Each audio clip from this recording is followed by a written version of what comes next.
صہیونیوں کا جبر تمام حدیں پار کر گیا. شہید فلسطینیوں کی تعداد 3000 ہو گئی. بچوں اور خواتین سمیت 9000 سے زائد زخمی. غزہ سے نقل مکانی کرنے والے 3 قافلوں پر بھی اسرائیلی طیاروں کے حملوں میں 70 فلسطینی شہید، سینکڑوں زخمی. شہداء میں زیادہ تعداد بچوں اور خواتین کی ہے. لبنانی سرحد پر بین الاقوامی خبر ایجنسی کا صحافی بھی جاں بحق. 4 زخمی. یہودی آبادکار بھی نہتے فلسطینیوں کو قتل کرنے لگے. صہیونی فورسز کی بمباری. غزہ میں تباہی، مردہ خانے بھر گئے. لاشیں آئس کریم ٹرکوں میں رکھی جانے لگی. WHO کی غزہ میں اسپتال خالی کرنے کے حکم کی مذمت.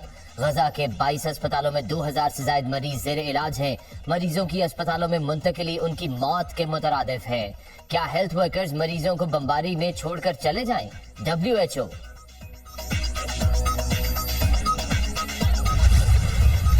صہیونی فورسز غزہ پر یلغار کے لیے تیار. اسرائیلی فوج کے مختلف علاقوں میں حملے غزہ میں دہشت گردوں کے ٹھکانوں اور بنیادی ڈھانچے ختم کرنے کے لیے کیے گئے. یرغمالیوں کے حوالے سے بھی بعض شواہد اکٹھے کیے ہیں. اسرائیلی فضائیہ نے حماس کے حملوں کے فوراً بعد غزہ میں جوابی حملے کیے. اسرائیلی فوجی حکام کا بیان.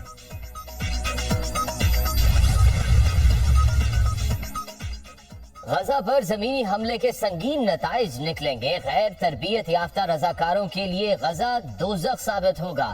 اسرائیل کی خفیہ ایجنسی موساد کے سابق سربراہ کی حکومت کو وارننگ. رضاکاروں کو جنگ میں جھونکنے پر بھی حکومت کو خبردار کیا. غزہ پر زمینی حملے کے امکانات کم ہیں. اس طرح کے آپریشن کے لیے تیاری ضروری ہوتی ہے. غزہ پر زمینی حملے کی تیاری کے لیے کئی مہینے درکار ہیں.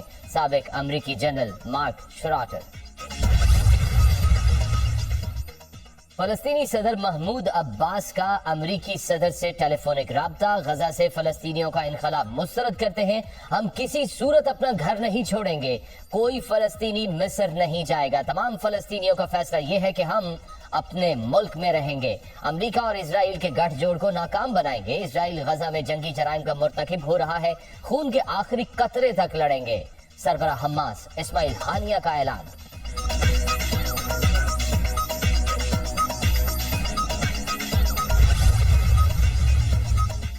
حماس اسرائیل تنازع. چین اور روس کا ایک بار پھر آزاد فلسطین ریاست کے قیام کا مطالبہ. امریکہ نے چین سے تنازع کے حل میں مدد طلب کی ہے.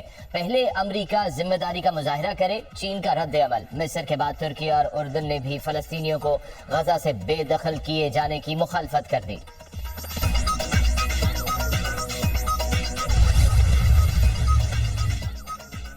اسرائیل کے خلاف جنگ میں حزب اللہ حماس کا ساتھ دینے کے لیے تیار. تنظیم کے نائب صدر نے اسرائیل کو خبردار کر دیا وقت آنے پر مداخلت کریں گے. اسرائیل کے خلاف جنگ میں حماس کا ساتھ دینے کے لیے مکمل طور پر تیار ہیں. حزب اللہ نے نائب رہنما کا لبنان کے دارالحکومت بیروت میں ریلی سے خطاب.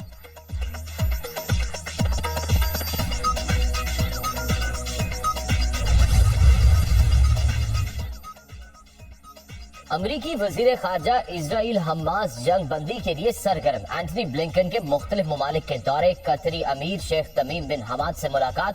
کہا کہ خطے میں امن قائم کرنے کے لیے کوشاں ہیں. اینٹنی بلنکن نے فلسطینی اتھارٹی کے رہنما محمود عباس اور اردن کے بادشاہ عبداللہ سے بھی ملاقات کی. اینٹنی بلنکن سعودی قیادت سے ملاقات کے بعد UAE پہنچ گئے. متحدہ عرب امارات کے صدر محمد بن زید ال نہیان سے ملاقات. اسرائیل فلسطین تنازع حل کرنے اور فوری جنگ بندی بارے گفتگو.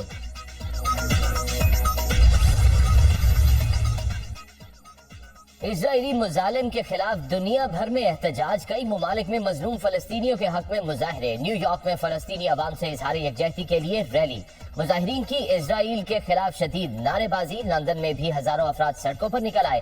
فلسطینیوں پر مظالم بند کرنے کا مطالبہ. آزاد فلسطین کے نعرے. اقوام متحدہ اور عالمی قوتیں کردار ادا کریں. مقررین کا خطاب. اردن کے دارالحکومت عمان میں فلسطینیوں کے ساتھ یکجہتی کا اظہار. ہزاروں افراد کا مظاہرہ. یمن میں بھی عوام نے فلسطینیوں کے حق میں آواز اٹھائی.